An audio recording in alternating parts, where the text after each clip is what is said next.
The presidential oath of office requires the President of the United States to do two things: faithfully execute his or her office and protect and defend the Constitution. That oath, of course, cannot be honored if the President does not first defend the country. If our national security is jeopardized, if our country is left undefended, the necessity to faithfully execute the office becomes moot. Where there is no country, there is no office to execute. And so the duty to defend the nation is foundational to the President's responsibilities. But what of this second responsibility, to defend the Constitution? What does that really mean? The founders were not speaking, of course, of a piece of parchment. Rather, they were expressing the obligation of the President to defend the institutions of our democracy, to defend our system of checks and balances that the Constitution enshrines, to defend the rule of law, a principle upon which the idea of America was born, that we're a nation of laws, not men. If we do not defend the nation, there is no Constitution. But if we do not defend the Constitution, there is no nation worth defending. Yesterday, we were presented with the most graphic evidence yet that the President of the United States has betrayed his oath of office, betrayed his oath to defend our national security, and betrayed his oath to defend our Constitution. For yesterday, we were presented with a record of a call between the President of the United States and the President of Ukraine, in which the President, our President, sacrificed our national security and our Constitution for his personal political benefit. To understand how he did so, we must first understand just how overwhelmingly dependent Ukraine is on the United States, militarily, financially, diplomatically, and in every other way. And not just on the United States, but on the person of the President. Ukraine was invaded by its neighbor, by our common adversary, by Vladimir Putin's Russia. It remains occupied by Russian irregular forces in a long, simmering war. Ukraine desperately needs our help, and for years we have given it, and on a bipartisan basis. That is until 2 months ago, when it was held up inexplicably by President Trump.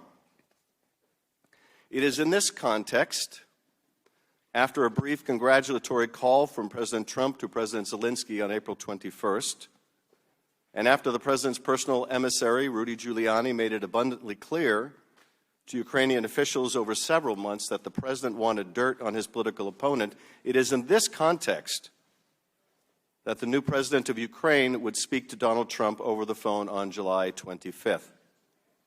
President Zelensky, eager to establish himself at home as a friend of the President of the most powerful nation on earth, had at least two objectives: get a meeting with the President and get more military help.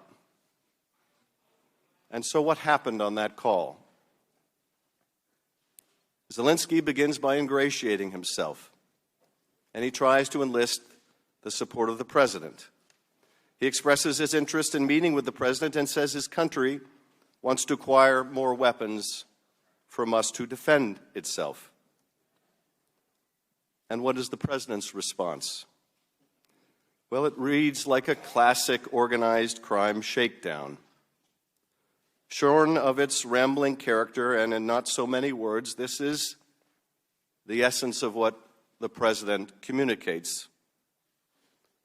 We've been very good to your country, very good. No other country has done as much as we have. But you know what? I don't see much reciprocity here. I hear what you want. I have a favor I want from you, though. And I'm going to say this only 7 times, so you better listen good. I want you to make up dirt on my political opponent, understand lots of it, on this and on that.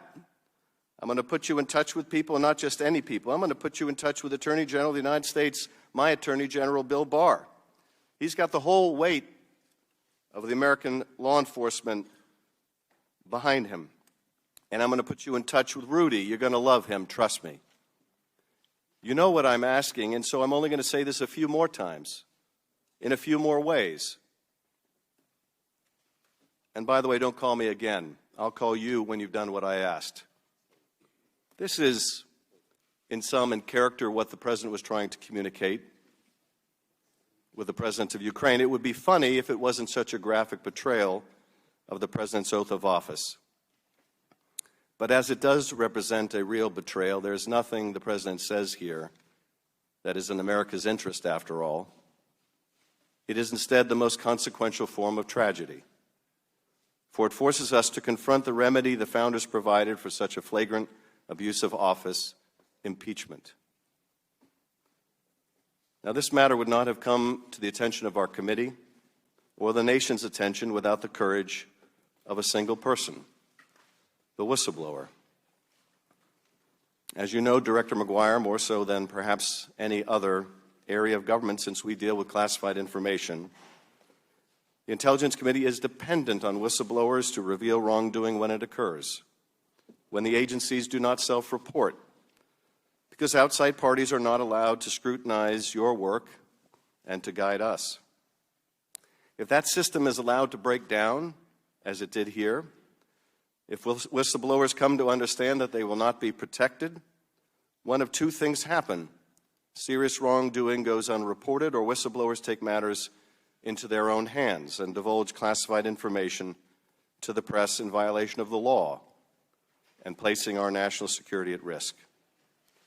This is why the whistleblower system is so vital to us, and why your handling of this urgent complaint is also so troubling. Today we can say for the first time since we have released this morning the whistleblower complaint that you have marked unclassified, that the substance of this call is a core issue, although by no means the only issue raised by the whistleblower's complaint, which was shared with the committee for the first time only late yesterday. By law, the whistleblower complaint, which brought this gross misconduct to light, should have been presented to this committee weeks ago, and by you, Mr. Director, under the clear letter of the law. And yet it wasn't. Director McGuire, I was very pleased when you were named acting director. If Sue Gordon was not going to remain, I was grateful that a man of your superb military background was chosen. A Navy SEAL for 36 years and director of the National Counterterrorism Center since December 2018. Your credentials are impressive. And in the limited interactions that we have had since you became director of NCTC, you have struck me as a good and decent man, which makes your actions over the last month all the more bewildering. Why you chose not to provide the complaint to this committee is required by law. Why you chose to seek a second opinion on whether shall really means shall under the statute. Why you chose to go to a department led by a man, Bill Barr, who himself is implicated in the complaint and believes that he exists to serve the interest of the President, not the office itself, mind you, or the public interest, but the interest of the person of Donald Trump. Why you chose to allow the subject of the complaint to play a role in deciding whether Congress would ever see the complaint. Why you stood silent when an intelligence professional under your care and protection was ridiculed by the President, was accused of potentially betraying his or her country, when that whistleblower, by their very act of coming forward, has shown more dedication to country, more of an understanding of the President's oath of office than the President himself. We look forward to your explanation.